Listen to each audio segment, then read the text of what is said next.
Chapter हम लोग का है, और क्या है? बेलन। ठीक है, सिलेंडर।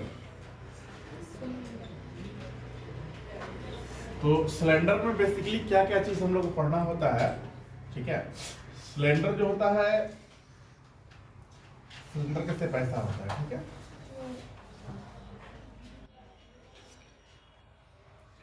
तो जनरली हम देख रहे हैं कि जो सिलेंडर बेलन हम लोग बनाते हैं वो क्या है, एक पेपर ले लेते हैं। ठीक है, जो कि क्या है, ये आयताकार है। इसको हम लोग क्या बोलेंगे, लंबाई, और इसको बोलेंगे चौड़ाई। तो पेपर को जब लेकर के हम रोल करते हैं, गोल गोल रोल करते हैं, तो रोल करने के बाद फिगर हमारा ऐसा तैयार हो जाता है। तो नीचे वाला जो शेप आप लोग देख रहे हैं, ये क्या है, सर्कुलर है, वृत्ताकार है, ऐसा शेप है ना। और लंबाई के पास भी क्या बनेगा, यही शेप ऐसे बन जाएगा, है ना। और जब इसको हम लोग मोड़ देते हैं, तो ये पेपर इसको पकड़ लेंगे, इसको पकड़ेंगे, दोनों को जब एक जगह सटाएंगे तो क्या होगा, एक गोल फिगर बनेगा ना। और फिर ये जो वृत्त आप देख रहे हैं, दोनों ढक्कन के तौर पे हम लोग लगा देंगे, तो हमारा सिलेंडर बन जाएगा। तो सिलेंडर का एग्जांपल क्या क्या हो सकता है, सिलेंडर का एग्जांपल हो सकता है आपका कल का पाइप। ठीक है, या घर में हम लोग बहुत सारी चीज यूज करते हैं, दूध का डब्बा हो गया, दूध का डब्बा भी बेलन का एग्जांपल है। या फिर और क्या हो सकता है, नहीं गिलास नहीं हो सकता है। ठीक है, दूध का डब्बा हो गया, पाइप हो गया, फिर पाउडर का डब्बा हो गया। ठीक है, ये सारी चीजें हमारे बेलन के एग्जांपल है। अब इसके क्वेश्चन हम कैसे सॉल्व करेंगे, है ना। तो जो हम लोगों ने वृत्त में पढ़ा था कि ये वृत्त का केंद्र है, और ये हमारा जो काला वाला पार्ट जो गोल से घूम रहा है, इसको हम लोग क्या बोलेंगे, परिधि, और इंग्लिश में हम लोग बोलते हैं सर्कमफ्रेंस। तो इसको जब हम लोग मिलाएंगे तो ये हमारा क्या बनेगा, त्रिज्या, है ना। इसका नाम होगा त्रिज्या, और इसको इंग्लिश में हम लोग क्या बोलते हैं, रेडियस। तो रेडियस को हम लोग आर से सूचित करते हैं। स्मॉल आर भी लिख सकते हो, कैपिटल आर भी लिख सकते हो। तो यहां इस फिगर में आ जाओ हम बेलन वाले में, है ना। तो इसको हम लोग क्या बोलेंगे, आर। अगर हम यहां से लेकर के यहां तक लें, तो त्रिज्या का जो दोगुना होता है उसको हम लोग व्यास बोलते हैं। तो इसको हम लोग डी लिख सकते हैं। यहां से लेकर के यहां तक हम लोग ऊंचाई, और ऊंचाई को इंग्लिश में हाइट बोला जाता है, हाइट का फर्स्ट लेटर एच होता है, इसलिए हम लोग एच से लिखेंगे। क्लियर है। किताब में कहीं कहीं लंबाई दिया रहता है, तो खास करके क्वेश्चन किताब में रहता है तार पे आधारित रहता है, तार का लंबाई, पाइप का लंबाई। ठीक है ना। तो लंबाई जैसे ही मतलब बेलनाकार आकार आपके मन में आए कि ये जो भी कुछ क्वेश्चन में कहा जा रहा है, और क्या हो, बेलन का आकृति बनाएगा, तो वहां के लंबाई का तात्पर्य सीधे किससे होगा, लंबाई का तात्पर्य आपका ऊंचाई से होगा, यानी कि एच से होगा। ठीक है ना। तो एच से लिखेंगे। अब जो है कुछ इसमें जनरल फॉर्मूला है। जनरल फॉर्मूला क्या है, उस पर बढ़िए। जनरल फॉर्मूला क्या है कि त्रिज्या बराबर व्यास बट्टा 2। त्रिज्या को हम लोग आर से लिखते हैं, और व्यास को डी से बाई 2। अगर हमको दूसरा फॉर्मूला निकालना है व्यास का, तो व्यास बराबर होगा 2 गुने त्रिज्या। तो व्यास को हम लोग डी से लिखे, और 2, और त्रिज्या को आर से। ठीक है। तीसरा फॉर्मूला होता है हमारा वृत्त का परिधि। तो ये हम लोगों ने वृत्त में पढ़ा, वृत्त का परिधि। ठीक है बेटा, 2 पाई आर।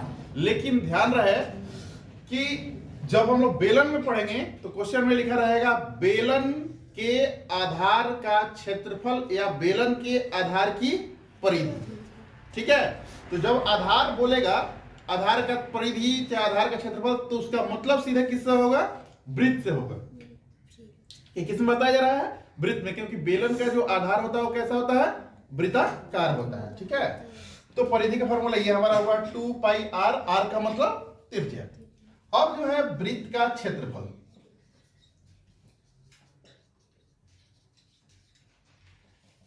Pi are square. अब सीधी सी मतलब है कि हम लोग जब चैप्टर बेलन पढ़ रहे हैं, तो इसमें वृत्त के फॉर्मूले की क्या जरूरत है ना। तो बेलन जो है ये वृत्त, चूंकि बेस इसका वृत्ताकार है इसलिए वृत्त के फॉर्मूला की जरूरत इसमें पड़ सकती है, इसलिए ये फॉर्मूला आपको जानना जरूरी है। उसके बाद आते हैं हम बेलन।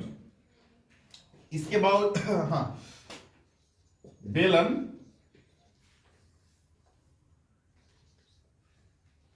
के वक्र पृष्ठ का क्षेत्रफल।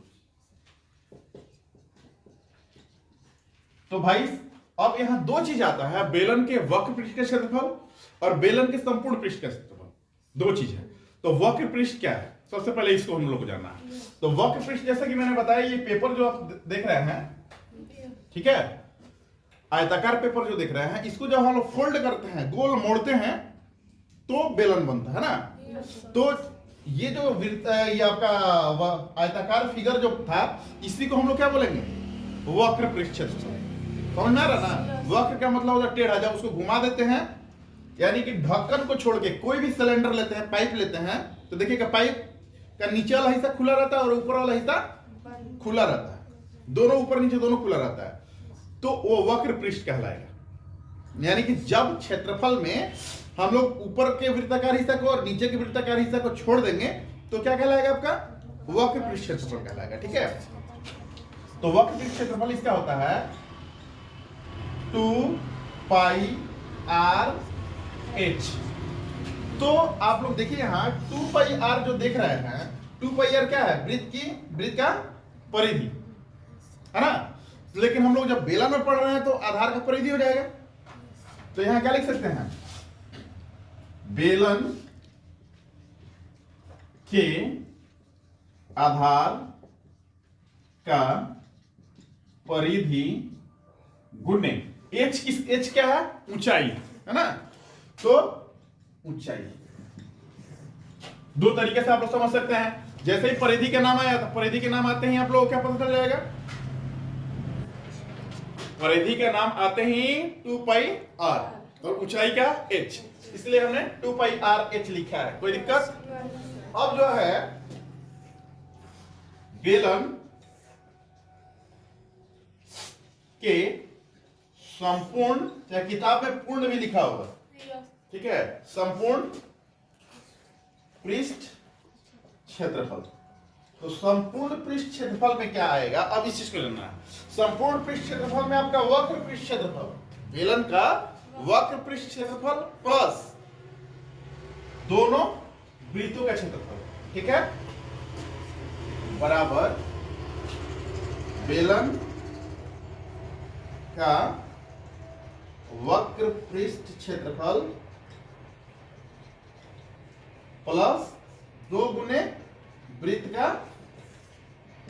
क्षेत्रफल। क्योंकि 2 वृत्त है, एक नीचे है एक ऊपर है, इसलिए तो वक्र पृष्ठ क्षेत्रफल क्या है आपका 2 पाई आर एच प्लस 2, तो 2 इंटू वृत्त का क्षेत्रफल क्या होता है, देखिए लिखेगा पाई आर स्क्वायर, तो 2 पाई आर स्क्वायर, देखिए ये फॉर्मूला हो गया।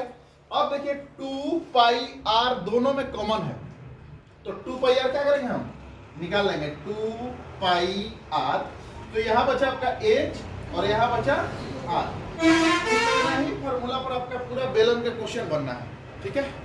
चलिए नोट कीजिए।